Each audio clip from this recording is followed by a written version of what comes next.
नमस्कार, हम शिवेश झा। अहाँ सब देख रहल छी समाचार मिथिला।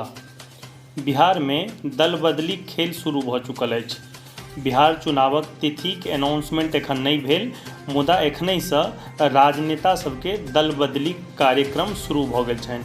पिछला दिन श्याम रजक के जदयू सँ राजद में शामिल भेलाक बाद कयास लगायल जा रहल अछि जे राजद के 3टा विधायक सेहो जदयू में शामिल भ सकैत छथि। एम्हर राजद नेता मृत्युंजय तिवारी एकटा बड्ड पैघ खुलासा कयलनि। ओ कहलनि जे यदि चिराग पासवान महागठबंधन सँ चुनाव लड़बाक लेल तैयार होइ छथि तऽ ओ आबय वाला चुनावक बाद उप मुख्यमंत्री के दावेदार रहता।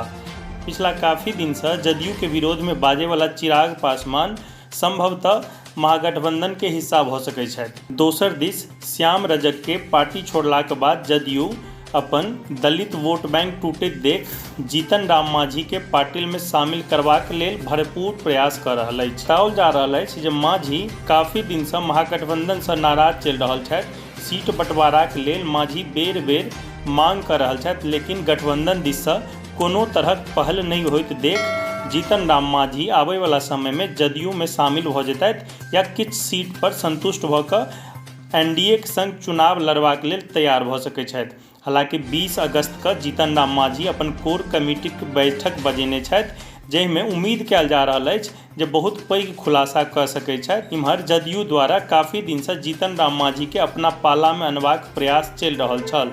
आब उम्मीद कयल जा रहल अछि जे जदयू एहिमे सफल सेहो भऽ सकैत अछि। युवा वर्ग में चिराग पासवान और तेजस्वी के वर्चस्व के देखैत ई कहल जा सकैत अछि यदि दुनू नव चेहरा एक भऽ जाय तऽ चुनावक परिणाम किछु और भऽ सकैत अछि। हालांकि एहि बातक कम संभावना अछि, कियाकि एनडीए नीतीश कुमार और बीजेपी के बीच गठबंधन के बाद बहुत नीक प्रदर्शन के उम्मीद कऽ रहल अछि। चिराग पासवान के जदयू विरोधी बयान और आबय वाला चुनाव में 243 सीट पर तैयारी के बेर बेर घोषणा सँ ई कहल जा सकैत अछि जे चिराग पासवान एनडीए से अलग हेबाक लेल तत्पर छथि।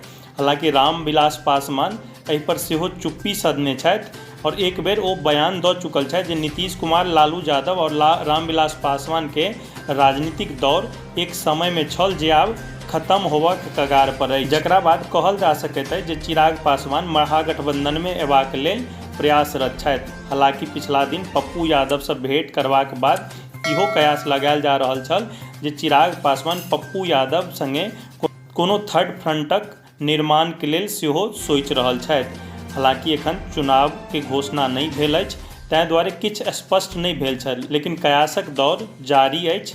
एहन में आबय वाला समय बतायत जे कोन पार्टी दिस से के चुनाव लड़तैथ और कोन पार्टी कोन गठबंधन में शामिल हैत।